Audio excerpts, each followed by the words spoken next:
On this day in Tudor history, the 29th of January 1536, Queen Anne Boleyn suffered a heartbreaking miscarriage.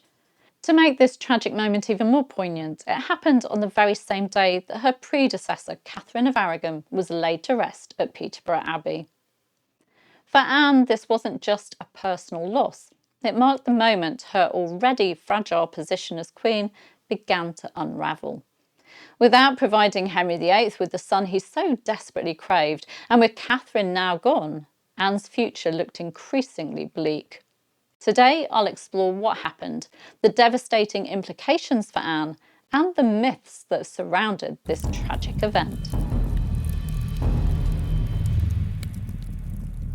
Contemporary sources describe Anne's miscarriage in detail. Eustace Chapuis, the imperial ambassador, reported, on the day of the interment, Catherine of Aragon's funeral, the concubine had an abortion which seemed to be a male child which she had not borne 3.5 months, at which the king has shown great distress.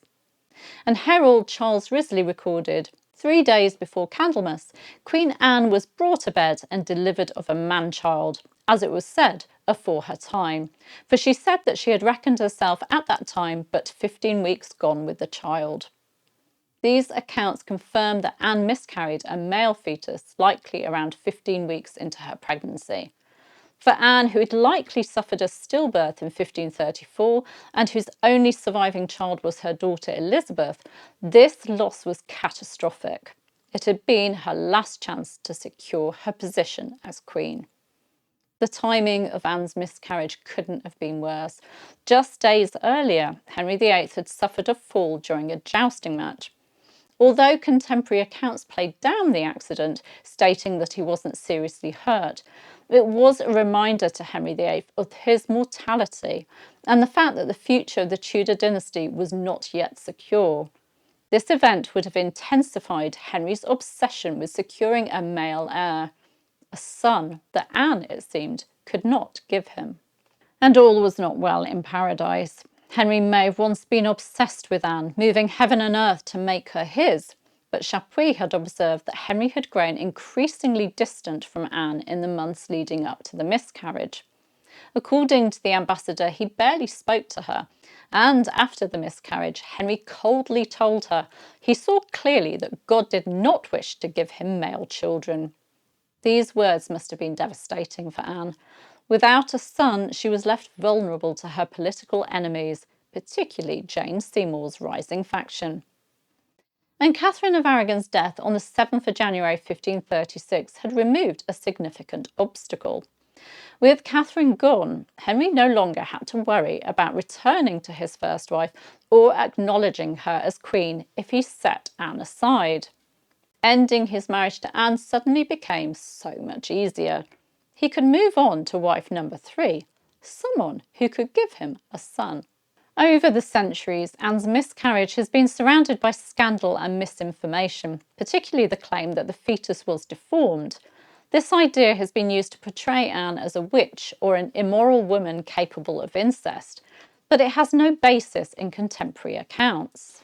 The myth, which has been popularised in fiction such as Philippa Gregory's The Other Boleyn Girl, actually originated nearly 50 years after the miscarriage. In 1585, when Nicholas Sander, a Catholic recusant, wrote that Anne brought forth only a shapeless mass of flesh. However, as Anne's biographer Eric Ives pointed out, no contemporary source mentions any deformity. Sander's account is riddled with inaccuracies, including the infamous claims that Anne had an extra finger and a wen under her chin. His goal was clear: to discredit both Anne and her daughter Elizabeth I. His claims about the miscarriage are not credible and should be dismissed as anti-Protestant propaganda.